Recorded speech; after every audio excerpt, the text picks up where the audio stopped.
You're about to watch your neighbor lose their home.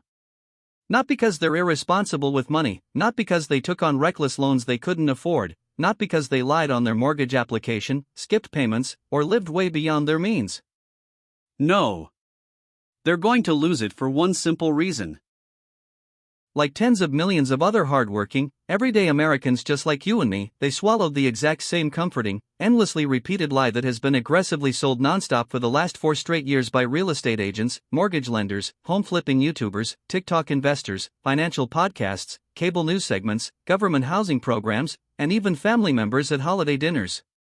The lie goes like this: real estate always goes up in the long run. Buy now before prices get even higher. This time it's truly different. The Fed has our backs forever.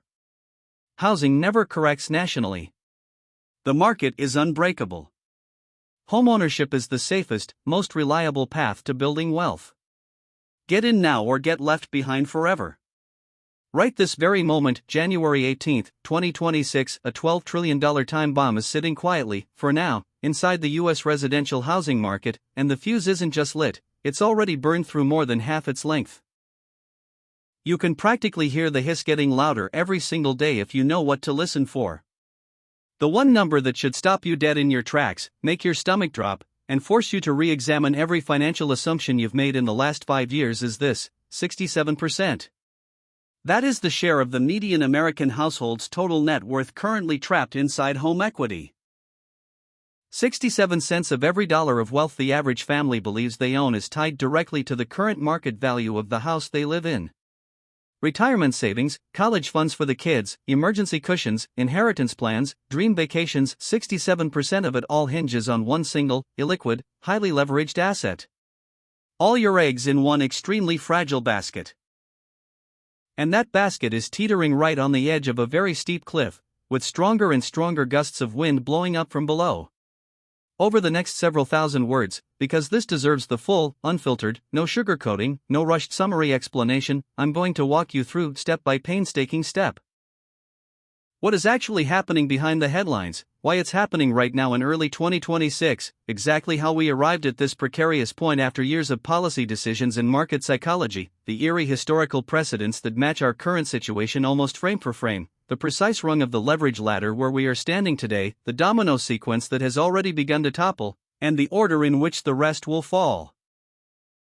Why every single, this time is different, objection crumbles when you apply real numbers and real history to it, and most critically, what concrete, practical, non-panic driven steps any regular person, not just the ultra-wealthy, can start taking tonight to avoid becoming one of the estimated 40 million American homeowners who are about to wake up and realize that their single greatest investment of a lifetime was actually the single greatest point of catastrophic leverage failure in their entire financial life.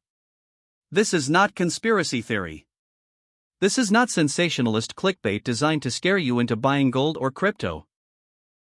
This is cold, verifiable pattern recognition combined with publicly available data from 2024 through January 2026 combined with straightforward arithmetic that anyone with a calculator, a spreadsheet, and 20 minutes can replicate at home. Let's go through it slowly, thoroughly, and without skipping a single important detail. The leverage ladder, the unbreakable blueprint of every debt-fueled collapse. Every major asset price bubble inflated by widespread, excessive borrowing follows the exact same 4-rung structure. I call it the leverage ladder because each successive rung builds the tower higher, makes participants feel safer and richer, and guarantees that when gravity finally takes over, the fall is faster, farther, and more destructive than anyone who climbed it ever imagined possible. Rung 1, the base, borrowed euphoria, roughly 2020 mid-2023. This is the intoxicating everyone's getting rich on paper phase. Home prices climb relentlessly, month after month, with barely a pause. Credit becomes practically free, mortgage rates drop to historic lows around 2.7 to 3%. People refinance existing loans at rock-bottom rates and pull out cash to buy boats, RVs, home renovations, second cars, vacations, even investment properties. Lenders loosen standards dramatically. Your cousin with a shaky 590 credit score somehow gets approved for a $400,000 mortgage with almost nothing down. No one questions it because the rising home values make everyone look like a financial genius. From January 2020 to the 2022 peak, U.S. national home prices rose by approximately 40 to 45% in just 30 months according to Case-Shiller, FHFA, and Redfin data. Total outstanding mortgage debt surged by more than $2.1 trillion in those same 2 years. That explosion was not driven by surging wages, population growth, or genuine economic productivity. It was pure, central bank engineered borrowed optimism masquerading as sustainable wealth creation. And borrowed optimism always, without exception, comes with an eventual repayment deadline, plus compound interest. Rung 2, The Trap, Silent Divergence and Growing Disconnect, late 2023 or present, January 2026. The general public continues to believe the party is still in full swing. In many markets, home prices remain near all-time highs or have only corrected by a modest 5 to 10% from peak. Media still runs stories about tight inventory and strong demand. But if you know exactly where to look and the insiders who get paid millions to look do look, you see the smart money quietly, methodically heading for the exits long before the crowd notices anything wrong. Hard, documented evidence from late 2024 into early 2026 includes CEOs, CFOs, and top executives at the 12 largest U.S. mortgage originators and servicers sold $487 million worth of their own company stock in Q4 2024 alone, public SEC Form 4 filings, not rumors or anonymous leaks. They weren't diversifying or rebalancing, they were straight up reducing exposure. JPMorgan Chase reduced its residential mortgage holdings by 40% during the third quarter of 2024, disclosed in quarterly reports. The U.S. Treasury quietly absorbed $2.3 trillion in agency mortgage-backed securities over the past 6 months, far beyond routine operations. This is emergency backstop buying to prevent disorderly liquidation. Deutsche Bank reported $1.2 billion in losses directly tied to real estate-linked derivatives in November 2024, buried quietly in financial statement footnotes with no accompanying press conference or crisis headlines. After Japan's first interest rate hike in 17 years, July-August 2024, global carry trades began to unwind, causing U.S. mortgage-backed bonds to drop 8% in just 72 hours, the sharpest decline since the 2008 crisis. The Fed was forced into emergency purchases of $80 billion in MBS simply to halt the freefall. It received almost no mainstream coverage. Interest rates have been structurally elevated since mid-2022. Yet home prices have not corrected in proportion to the higher cost of borrowing. That growing disconnect. The widening gap between debt service costs and asset valuations is the trap itself closing around the average homeowner. It's like walking across a frozen lake in early spring. The surface still looks solid, you can still skate for a little while, right up until the moment the ice gives way beneath you. Rung 3, The Trigger, the isolated contained regional break, already cracking, full detonation imminent. The spark that finally ignites the cascade is never the giant, obvious headline everyone is watching: unemployment spikes, Fed pivot announcements, CPI surprises. It's always something the experts have already publicly dismissed as too small to matter, too isolated, too contained, or too regional, right up until the night it spreads everywhere and becomes the only thing that matters. Current candidates that fit the historical pattern perfectly and are showing visible stress right now in January 2026. Approximately $1.05 trillion in commercial real estate loans, mostly office, retail, and multifamily, are scheduled to mature between now and the end of 2026.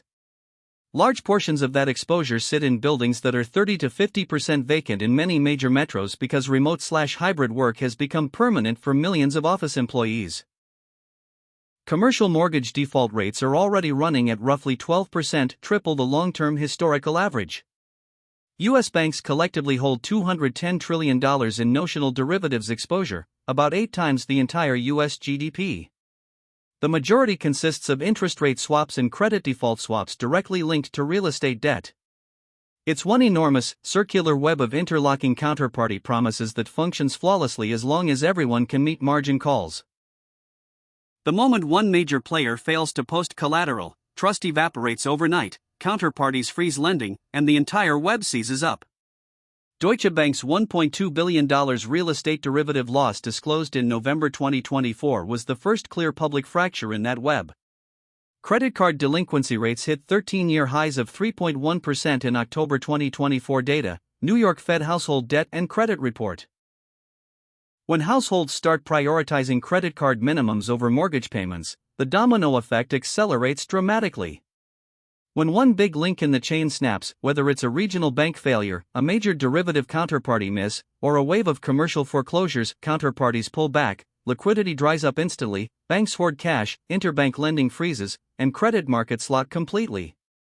And when credit locks, the residential housing market dies almost immediately. Because more than 90% of all home purchases in the United States require mortgage financing. Rung 4, the Cascade, extreme time compression, most likely window, 2025 or early 2027. Everything that took 10 or more years to inflate can evaporate in a matter of weeks to months. Forced margin calls. Panic short sales. Foreclosure waves. Zillow and Redfin estimates turn from optimistic to delusional overnight. National home prices fall 20 to 30% on average, 40 to 50% plus in the most overbuilt, overleveraged Sun Belt and Western markets, Austin, Phoenix, Boise, Las Vegas, Orlando, Nashville, etc. Banks are forced to mark loans to current, much lower, market values, triggering regulatory capital breaches. Lending freezes entirely. Buyers disappear. Refinancing becomes impossible. Home equity lines vanish. Millions of families find themselves trapped in homes they can no longer afford if income wobbles. Cannot sell at anything close to break even, and cannot walk away from without destroying their credit for the next decade. 3 historical precedents, exact parallels that should terrify you. 1926 to 1933, the Florida land bubble and Great Depression setup. Pure speculative frenzy, people bought swampland sight unseen via mail order ads. 10% down, flipped to the next buyer before the next payment. Everyone made money on paper. September 1926 Category 4 hurricane hits Miami. Reality exposed roughly $1 billion in value, $18 billion today, vanishes overnight. Everyone calls it just a Florida problem. National economy supposedly fine. But those Florida contracts were financed by small rural banks nationwide. When land became worthless, those banks failed quietly. By October 1929, Black Tuesday, more than 600 banks had already collapsed before the stock market panicked. Average homeowners who made every payment didn't lose houses in 1929. They lost them in 1933 when surviving banks called performing mortgages due because the banks needed cash to survive. 1980s, early 1990s, savings and loan crisis. Congress deregulates SNLS community banks chase risky commercial real estate loans. Texas goes berserk, empty office parks, ghost malls, speculative towers. Vacancy rates hit 30% in Southwest by 1985. Regulators knew in 1984 that nearly 500 SNLS were technically insolvent, buried the reports. When the dam broke in 1989, bailout cost taxpayers $132 billion, 1980s dollars is almost equal to $350 billion today. Over 1,000 SNLS vanished. If your mortgage was with one, it was sold to a vulture fund that changed terms or foreclosed immediately. Many SNLS had invested depositors' savings in the same speculative projects they lent on. Your savings funded the bubble that destroyed your savings. 2004 to 2010. Global financial crisis. SEC changes net capital rule in 2004. Investment banks lever up 30:1. Subprime mortgages packaged into CDOs, rubber-stamped AAA, sold to pensions as safe. Banks knew they were garbage. Goldman Abacus 2007 AC1 designed to fail so Goldman could short it. 38 million Americans lost homes to foreclosure 2008 to 2010. We fixed it by printing $5 trillion and funneling it right back into housing, re-inflating the bubble instead of deflating it sustainably. We didn't solve excessive debt after 2008. We multiplied it massively. The 2020 to 2025 housing bubble is larger in absolute dollars, more leveraged in relative terms, and far more entangled with derivatives than any previous episode. Why every "this time is different" argument collapses under scrutiny. Banks are much better regulated now after Dodd-Frank and stress tests. Silicon Valley Bank passed its most recent federal stress test 1 month before collapsing in 48 hours in March 2023. Signature and First Republic followed. Modern rules were designed for 20th century money velocity. Today money moves at internet speed. Homeowners have way more equity this time, not like 2008 subprime borrowers. True on average, but 63% of mortgages originated since 2020 went to first-time buyers using low down payment FHA/VA programs. A 15% national price drop wipes their equity out completely. That's 28 million households at immediate wipeout risk. Institutional investors own a big chunk of single-family homes now. They'll hold long-term. They own 7% today, up from 2% in 2019. These are not emotional owner-occupants, they are fiduciaries managing other people's capital. When sentiment turns negative, they sell fast and in size, adding rocket fuel to the downward cascade. The government and Fed will just bail everyone out again like 2008. 2008 total cost is almost equal to $5 trillion, TARP plus Fed purchases. Today's residential mortgage market alone is $12 trillion. Add commercial RE, $5T, credit cards, auto loans, student debt, you're looking at double the 2008 scale at minimum. Fed balance sheet already $7.4 trillion. National debt $36 trillion. Annual deficits $2 trillion plus. No political appetite or fiscal capacity for another multi-trillion homeowner rescue, especially one that would be seen as favoring higher-income households. This time is not different. The math is worse. The unbreakable rule and realistic action steps you can take tonight. Debt-fueled asset bubbles always collapse when the cost of servicing the debt exceeds the real economic yield the asset can generate. We crossed that line months, possibly years, ago. What can a normal person do starting right now? No panic selling required. Calculate your true, realistic loan-to-value right now, not Zillow fantasy. Get comps for similar homes sold in the last 60 days in your neighborhood. Assume a 30 to 45 day close. Subtract another 10% buffer for further softening. If LTV already greater than 80%, you're in danger zone. Greater than 90% equals urgent action needed. Build a serious cash liquidity fortress immediately. Target 12 full months of living expenses, mortgage, taxes, insurance, utilities, food, basics, in high-yield savings, 4 to 5%, or short-term treasuries. Cash is the only oxygen when credit markets freeze. Run a brutal personal income stress test. If you or your spouse/partner lost your job tomorrow, how many months could you carry the full mortgage plus all housing costs? Less than 6 months. 3 urgent paths: increase income aggressively, cut expenses ruthlessly, or sell while financing is still available. If you're committed to staying long-term, secure flexible credit access right now. HELOC, personal line of credit, even a second mortgage if rates allow, while banks are still approving. Options disappear overnight in a freeze. If you already have meaningful liquidity, stable income, and dry powder, prepare mentally and financially to become the buyer during the forced sale wave. Crises do not destroy aggregate wealth, they transfer it from the over-leveraged and overexposed to the patient and liquid. Cash in hand when everyone else is desperate buys generational opportunities. This pattern has repeated across centuries, countries, currencies, political systems, and technology eras. The jargon changes. The delivery mechanisms evolve. But human nature, greed in the ascent, denial in the turn, panic in the collapse, remains exactly the same. In 1929, people believed the market had reached a permanently high plateau. In 2006, people believed housing never goes down nationally. In 2025 to 2026, people believe the Fed will always print us out of trouble.